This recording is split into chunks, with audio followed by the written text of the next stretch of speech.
Hey everyone, how's it going? Welcome back to my channel.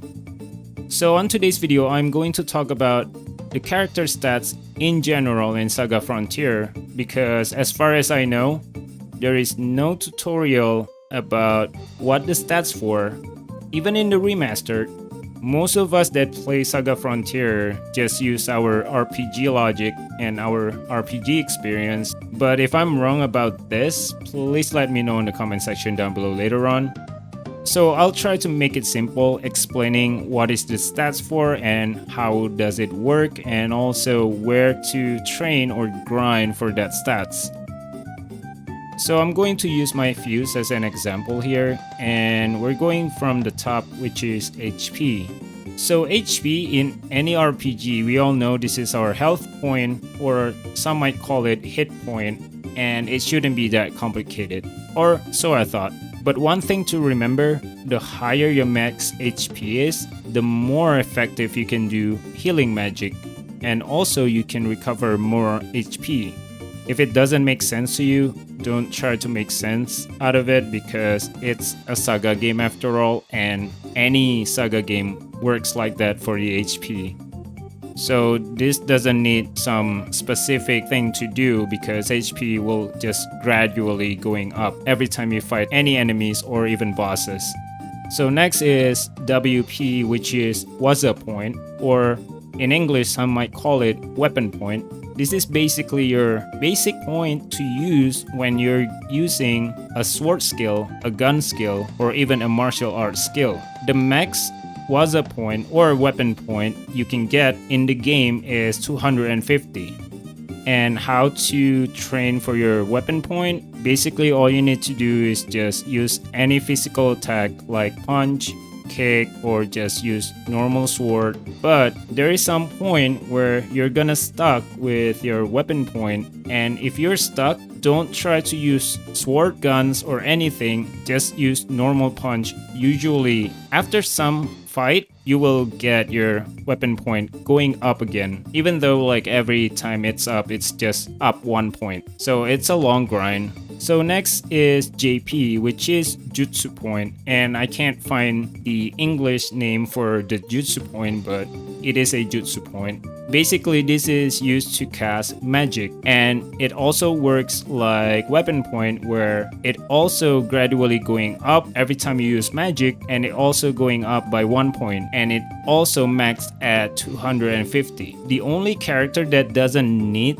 to train for the JP, the Jutsu point, to be maxed out is Blue or Rouge, because after the merge, well, Blue or Rouge is going to have a max JP. So next, we're going to LP, which is life point.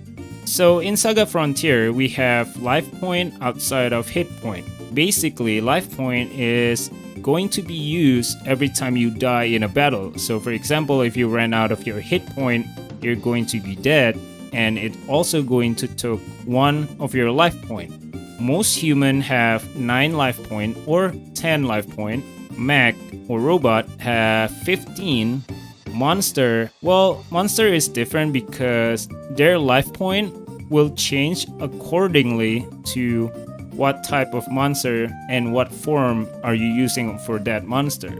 So for example, if you have Riki as Black Dragon usually have 15 life point. I don't remember specifically, but I think Black Dragon has 15, but if I'm wrong, just point me out later on the comment section down below.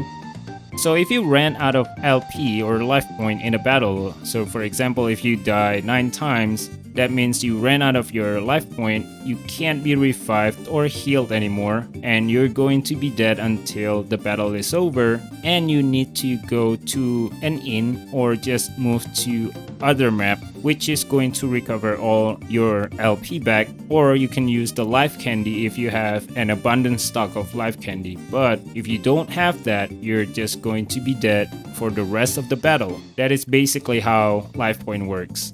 So moving on to the next one, which is strength. So strength, this is one of a factor to your physical damage, but contrary to popular belief, strength doesn't really affect your sword skills or sword attack, not that much. I'm not saying it's not affecting it at all, but it just have a small effect towards sword skills or sword attack. It does have more major effect to martial arts and martial arts skill.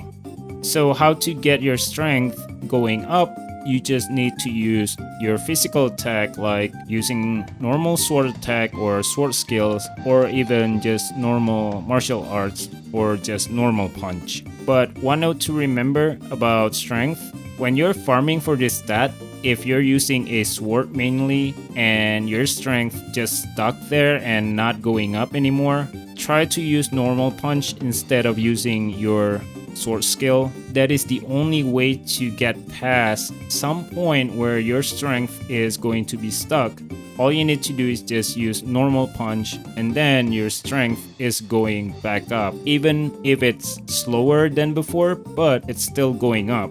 And in my experience, using normal punch raised this stat way faster than using normal sword, but experience may vary. So if you have a different experience when training for this strength point, let me know in the comment section down below. Okay, moving on to the next one, which is mobility. This is a stat to determine your speed on taking action and also works as a little bit of your evasion point, because the more mobility you have, the more chance you can be missed by any enemy attack. The only way to get mobility up is just by doing any fight, and your mobility will just go up gradually and automatically. Doesn't need any specific ability to raise this stat. So moving on to the next, which is intelligence. So intelligence in normal RPG, most of the time, it usually has something to do with magic. But in Saga Frontier, it works a little bit different. So for example, if we're using human intelligence, it determines your chance to learn your magic skill or a gift for your magic skill, and also a gun technique. So for human race, it still has something to do with magic. For the mech or robot, it determines how many skill slots you can have for your robot. So I'm going to use my T260 as an example. As you can see, my T260 have 5 intelligence, and robot or mech has different way to gain their stats, and I cover about mech already in my other video, which you can find on my playlist in the description down below. And if I go to my art skill, it only has 2 skill slots, and it says number available depends on intelligence. So for example, I'm just gonna use a lot of octopus board and 1 Nakajima board. At the moment, my intelligence is 99, and if we go to the art skill, now my skill slot is completely open. That is how the intelligence works on the mech. So back to human, and how to train or grind for intelligence stat. All you need to do is just use magic or use a gun skill or just use a normal gun. Then your intelligence should go up gradually. So moving on to the next one, which is concentration. So concentration, this has a factor point for your hit rate, and also it kind of have a little bit effect for dealing status attacks to enemy, but mostly it's about hit rate and not missing an attack to any enemy. So the higher concentration you have, the less likely you will miss an attack or your attack going to be blocked by the enemy. But for enemy with shield naturally, like Harpy, Valkyrie, or Dullahan, they will still try to block your attack, but with higher concentration, you will hit them more likely compared to them blocking your attack. So how to train or gain concentration point? Well, all you need to do is just have a fight and use a gun or any sword. Usually the concentration will go up automatically, but also randomly. So moving on to the next one, which is psychic. So psychic, this is your major point for dealing magic skills. One thing to remember about Psychic, this stat also works as your defensive stat against status attacks, especially towards magic that has higher chance to get you a status attack, for example, like the Mystic Phantom Shot. So how to train your Psychic point? All you need to do is just using normal magic. That way you can train for your Psychic and also your Jutsu point at the same time. And also, surprisingly, if you use gun like normal guns, you can also get Psychic point going up. Now that I think about it, it kinda makes sense why Doll and Mei Ling both are considered as a gun mage by default when we recruit them, because their main weapon is a gun and they can also use magic at the same time by default. I'm not saying after you change their stats, because in Saga Frontier you can just do anything you want on human. So moving on to the next one, which is Vitality. This is one of the important defensive stats that also work as your damage reduction point, and also the more Vitality you have, the better regeneration you can get from a regeneration spell. For example, if you're using Vitality rune, you will get more regeneration point. So Vitality works hand to hand with defense stat, and also Vitality works hand to hand with Psychic stat. So with Psychic, it determines percentage of you getting a status attack. And with defense, Vitality works like a damage reduction. So your base defense times your Vitality and your damage reduction, then that's your total defense. So in short, basically Vitality is your defensive stat from enemy skill. The skill, not basic attack. So how to train or grind for your Vitality stats? Do a fight.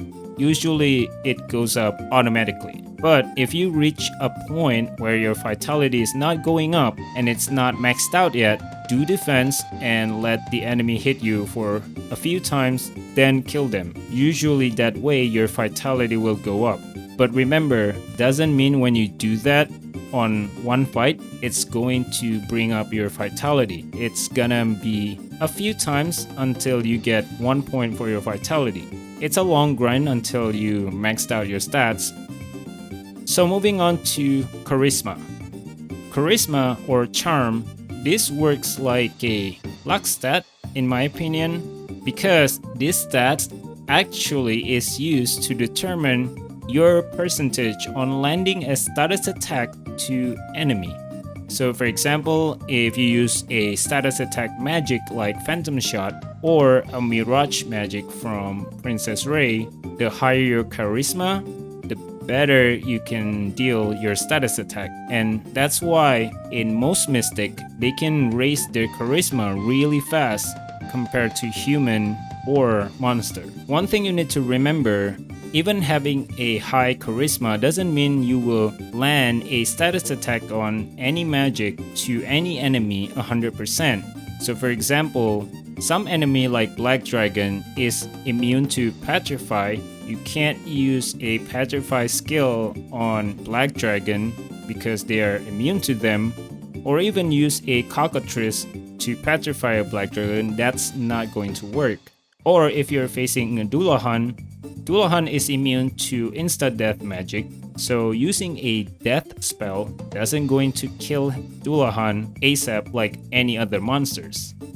And to train your Charisma, basically just fight any fight and it will go up gradually. Human take Charisma a little bit slower compared to Mystic, but in my experience, if your human is a magic user, try using a Phantom Shot, which you can use from a accessory called Purple Eye. Use Phantom Shot a lot and your Charisma should go up a little bit more faster than normally. It just doesn't go up super fast like Mystic does. Okay, last but not least, the defense stat. Defense is like your basic defense stat. For example, if the enemy is just going to normal punch you or normal kick you, then your defense stat is going to kick in and you're going to get less damage.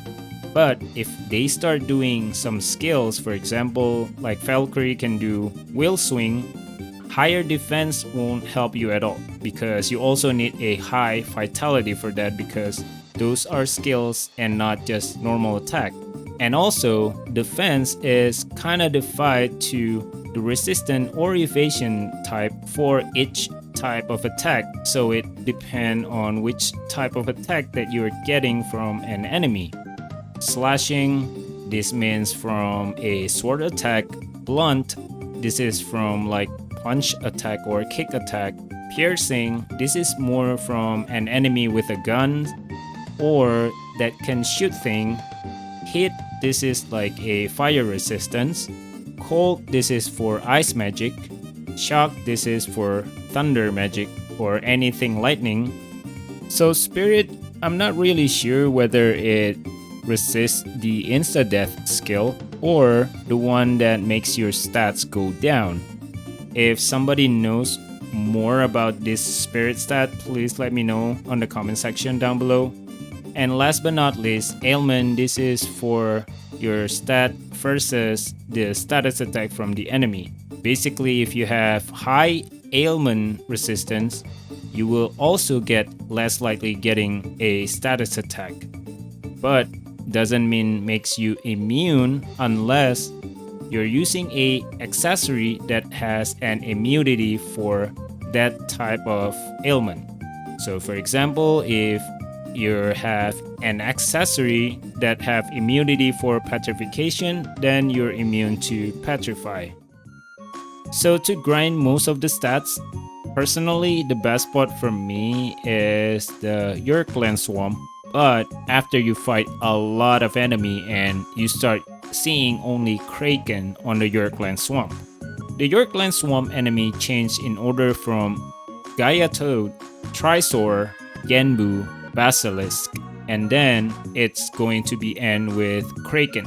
If you reach Kraken, then that's your last high tier enemy that you can get on the swamp.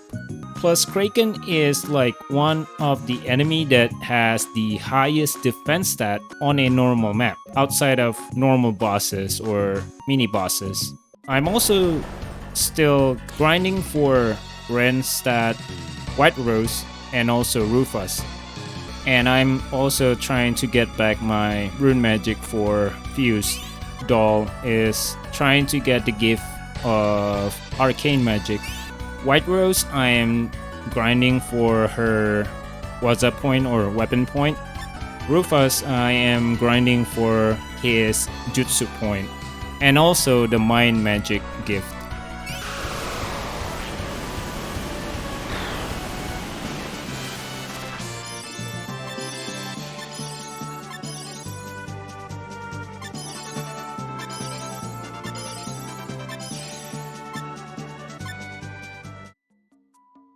Even after using normal punch, my weapon point doesn't go up that easily because White Rose weapon point is still 100 and it's even far away from 150, but it doesn't just go up in every fight. Like it's going up like kind of random. All you need to do is just keep doing a fight and then you will get all those stats going up.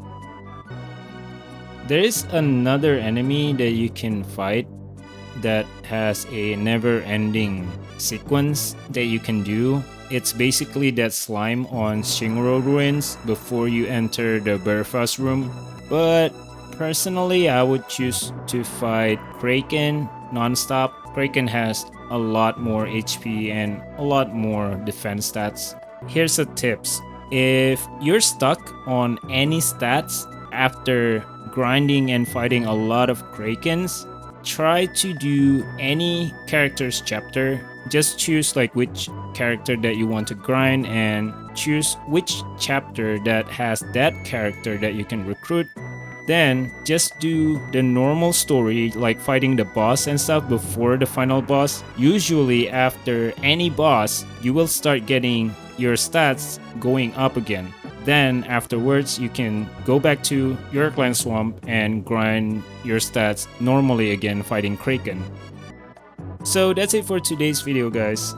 I hope this video can help you to understand more about the character stats in Saga Frontier. If you're new around here, why don't hit that subscribe button, and if you like the content, hit that like button. It will really help the channel to grow even more, and I do really appreciate it.